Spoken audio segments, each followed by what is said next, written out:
चला पुढची प्रॉपर्टी आपण पाहूया आता. इलेक्ट्रॉनिक कॉन्फिगरेशन पाहिली आपण, ऑक्सिडेशन स्टेट पाहिली, कलर प्रॉपर्टी तिसरी प्रॉपर्टी, चौथी प्रॉपर्टी आपण कोणती घेतली होती? चौथी प्रॉपर्टी एक घेतली होती आपण मागच्या तासाला, मॅग्नेटिक मुवमेंटवाली, बरोबर आहे, मॅग्नेटिक प्रॉपर्टी. अजून एक प्रॉपर्टी कोणती घेतली आपण?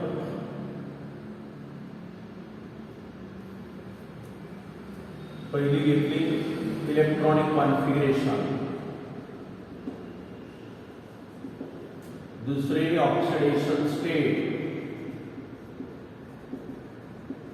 बरोबर आहे, कलर, त्यानंतर चौथी प्रॉपर्टी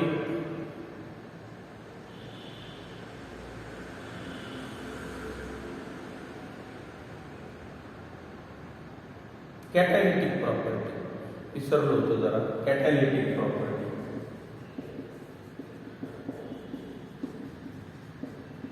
आणि नंतर मॅग्नेटिक मोमेंट, मॅग्नेटिक प्रॉपर्टी,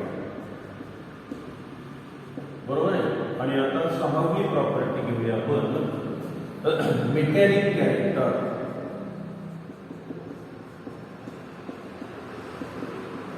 किंवा मेटॅलिक प्रॉपर्टी, ठीक आहे. त्यानंतर अजून दोन घ्यायचे आहेत, इंटरस्टिशियल कंपाऊंड आणि अलॉय फॉर्मेशन. अशा 7 प्रॉपर्टी आणि 2 नाही आहेत अभ्यासक्रमात, आयोनायझेशन, एन्थाल्पी आणि रेडियस, ॲटॉमिक रेडियस वगैरे ती नाही.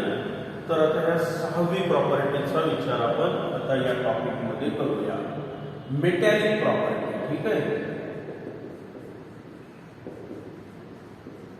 मेटॅलिक प्रॉपर्टी काय आहे? मेटॅलिक प्रॉपर्टी तर मेटलला काही गुणधर्म असतात, तर ते सर्व गुणधर्म या डी ब्लॉक एलिमेंटमध्ये आपल्याला पाहायला मिळतात.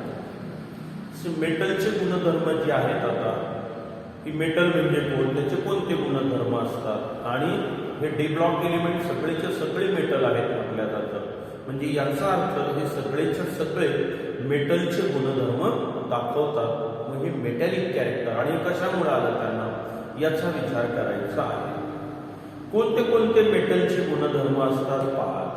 Metal generally they loses, they donate their valency electron readily. It is due to the low ionization potential value. ज्यांचं आयोनायझेशन एन्थाल्पी, आयोनायझेशन पोटेन्शियल म्हणजे काय, शेवटचे इलेक्ट्रॉन काढून टाकण्यासाठी लागणारी एनर्जी म्हणजे आयोनायझेशन एन्थाल्पी, मग ही कमी आहे, म्हणजे लवकर इलेक्ट्रॉन निघून जाऊ शकतो. म्हणजेच रासायनिक अभिक्रियेत हे लवकर दुसऱ्याला इलेक्ट्रॉन देतात, म्हणून मेटल. म्हणजे काय, तर मेटलचा अतिशय महत्वाचा गुणधर्म, ते easily donate the outer electrons, बरोबर आहे, पहिला गुणधर्म. Generally metals have high melting point and high boiling point. आता मेटलला हाय मेल्टिंग पॉइंट असतो, हाय बॉइलिंग पॉइंट असतो, and it is due to the strong metallic bond present inside the substance किंवा metal. हे strong metallic bond, metallic bond म्हणजे काय, आपण solid स्टेटमध्ये घेतलेला आहे. It is the force of attraction present between positively charged metal ion and large number of free electrons around it, called as a metallic bond घेतलेला आहे. मग all metals they have generally high melting point, high boiling point due to the strong metallic bond which exist in the metal, and they also have some covalent character. म्हणजे metallic bond तर आहेच, परंतु त्याला covalent character पण आलेलं असतं. म्हणून metal हे स्ट्रॉंग, टफ झालेले असतात, स्ट्रॉंग असतात, हार्डी असतात काही त्यातले. त्यानंतर मेटलचा गुणधर्म मेल्टिंग पॉइंट जास्त असतो, बॉइलिंग पॉइंट पण जास्त असतो, बरोबर आहे. मग आता मी पॉइंट सांगायला सुरुवात करतो. आपला पॉइंट डिस्कस करायचा आहे आपल्याला. आता फक्त डी ब्लॉक एलिमेंट बद्दल बोलायचं आहे. It is observe that all D block elements they are metals, means they show all the metallic character. That is, they have a tendency to donate their outer electron by due to its low ionisation enthalpy value. ठीक आहे. दुसरा point सांगूया आपण. All these D block elements that is a transition elements they have high melting point and high boiling point due to presence of strong metallic bond in it and they also contain some covalent character. ठीक आहे. पुढचा point, दुसरा कोणता गुणधर्म असतो मेटलचा, तर all metals they are good conductor of heat and electricity. It means that all these d block elements, that is the transition elements, they are good conductor of heat and electricity. आता याचंही कारण आपण घेतलेलं आहे. It is due to presence of free, mobile and delocalized electron in it. All they are good conductor of heat and electricity. They are malleable and ductile. Malleability म्हणजे काय? The metal can be flattened into the thin sheet called as a malleability.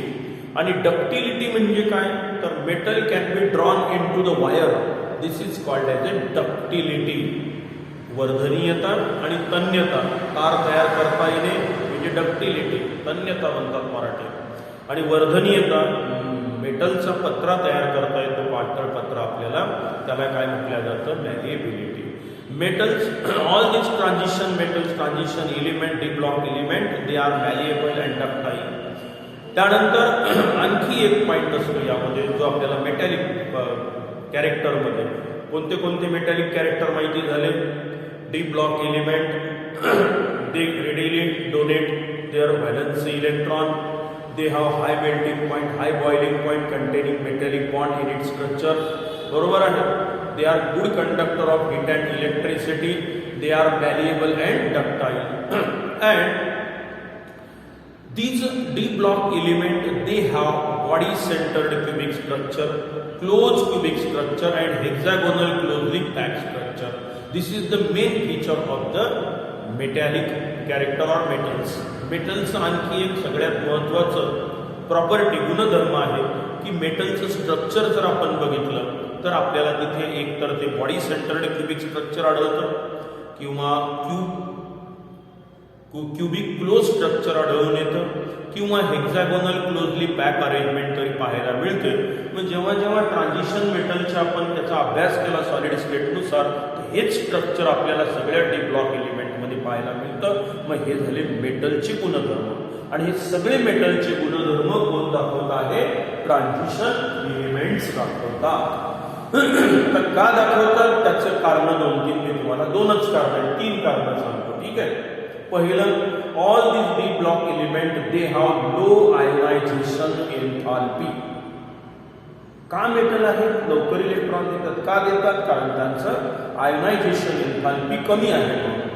मग पहिला point सांगितला, all they show metallic property, metallic character because these d block element or transition element, they have low ionization enthalpy value. मग इतर जे गुणधर्म दिसून येतात, मॅलिएबिलिटी, ductility, conductivity, हे कशामुळे दिसून आले? त्याला सांगितलं. दुसरं कारण झालं की these element they show vacant d atomic orbitals. बरेचसे आयॉन वगैरे जे असतात किंवा बरेचसे डी ब्लॉक एलिमेंट मध्ये रिकामे डी ऑर्बिटल आहे, डी ऑर्बिटल रिकामे आहे. हे एक त्याचं कारण असतं.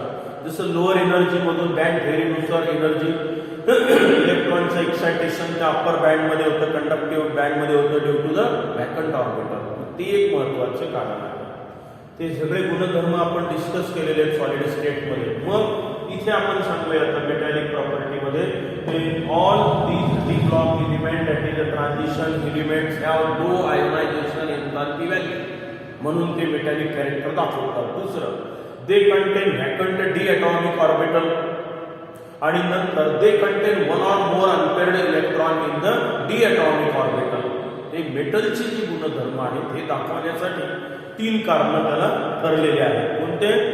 एक तर आयोनायझेशन एन्थाल्पीची किंमत कमी असणे, दुसरं व्हॅकंट डी ऑर्बिटल असणे आणि डी ऑर्बिटल मध्ये अनपेअर्ड इलेक्ट्रॉन असणे. They contain unpaired electron in n-1 subshell d orbitals and hence all they shows metallic character. काही अडचण? Now it is observed that as the number number of unpaired electron in n-1 d atomic orbital goes on increases, the strength of the metallic bond, melting point, boiling point, all metallic character also goes on increases. कशावर आधारित आहे तर metallic character per? It depends on the number of unpaired electron present in n-1 d atomic orbital. As the number of unpaired electron in n-1 d atomic orbital goes on increases, the strength of the metallic bond, melting point, boiling point also goes on increases. मग आता n-1 D subshell मध्ये किती electron असू शकतात? एकूण 10. Orbital किती आहे? 5. बरोबर आहे, हे झाले आपले. मग आता d1 कॉन्फिगरेशन असेल तर हे झालं, d2 कॉन्फिगरेशन असेल तर हे झालं, d3 कॉन्फिगरेशन आलं, चालल्यानंतर इलेक्ट्रॉन वाढत, d3 झालं. हे काय झालं? d4 कॉन्फिगरेशन झालं, 4 इलेक्ट्रॉन. हे कोण झालं? आता d5 कॉन्फिगरेशन झालं, चाललं वाढत वाढत अनपेअर्ड इलेक्ट्रॉन d5 पर्यंत.